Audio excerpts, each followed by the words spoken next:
ఇవాళ మనకున్నటువంటి ఒక పెద్ద సమస్య, చిన్న మాట చెబుతాం. చాలామంది అన్య బిడ్డలు మనల్ని అడిగే మాట ఏమిటంటే, మీరు పలహారం పెడితే మేము తింటున్నాము, మేము పెడితే మీరు తినరేంటి అని. వాళ్లకు ఎవరు పలహారం పెట్టినా తినకూడదు అని వాళ్ళ గ్రంథాల్లో చెప్పబడలేదు, అందుకే వాళ్ళు తింటారు.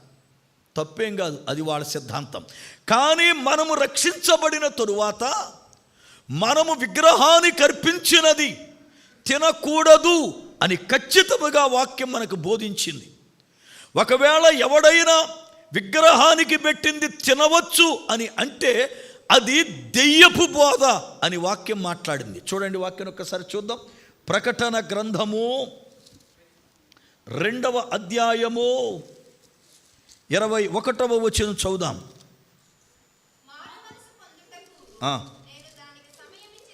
మారు మనసు పొందుటకు 20 నుండి చదవండి. 20 నుండి. ఇదిగో నేను దానిని మంచము పట్టించి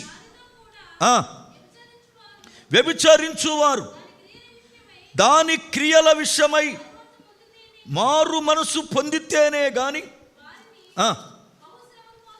20వ వచనం, అయినను నీ మీద తప్పు ఒకటి నేను మోపవలసి ఉన్నది, ఏమనగా తాను ప్రవక్తిని అని చెప్పుకొనుచున్న యెజబెలు అను స్త్రీని నీవు ఉండనిచ్చితివి కదా. చూడండి, జారత్వము చేయుటకు విగ్రహములకు బలి ఇచ్చిన వాటిని తినుటకును అది నా దాసులకు బోధించుచు వారిని మోసపరచుచున్నది చాలు. అంటే ఇప్పుడు విగ్రహానికి అర్పించి తినొచ్చు, అది తప్పేం కాదు అని తప్పుడు బోధ, మోసపూరిత బోధ. చూడండి వాక్యాన్ని. కొరింథీ మొదటి పత్రిక 10వ అధ్యాయము 19వ వచనం. కొరింథీ మొదటి పత్రిక 10:19. ఇక నేను చెప్పునదేమి, విగ్రహార్పితములలో ఏమైనా ఉన్నదని, విగ్రహములలో ఏమైనా ఉన్నదని అయినను చెప్పుదునా? లేదు గాని అన్యజనులు అర్పించు బలులు దేవునికి కాదు దెయ్యములకే అర్పించుచున్నారని చెప్పుచున్నాను. మీరు దెయ్యములతో పాలివారగుట నాకిష్టము లేదు చాలు. దేవుని వాక్యం చాలా స్పష్టంగా మాట్లాడుతుంది. అన్య ప్రజలు విగ్రహమును కర్పించినది దేవునికి కాదు, అది దెయ్యములకు. దెయ్యముల కర్పించిన దానిని దేవుని బిడ్డగా మారి నీవు తినడం నాకిష్టము లేదు, నువ్వు తినకూడదు. చూడండి వాక్యాన్ని.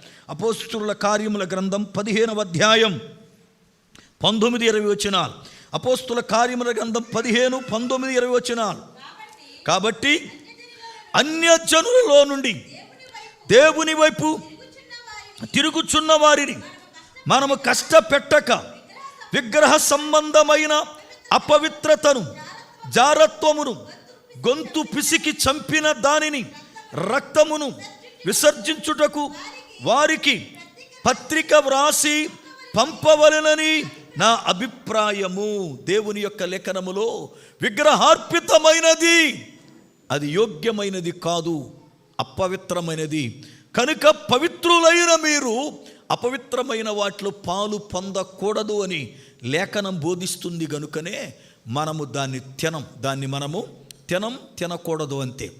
అంతేగాని విగ్రహారంలో ఏముందలే, తింటేమో అది, పైగా ప్రార్థన చేసుకు తింటా. నువ్వు ప్రార్థన చేసి తింటే దేవుడు దాన్ని ఏమైనా సంతోషపడతాడా?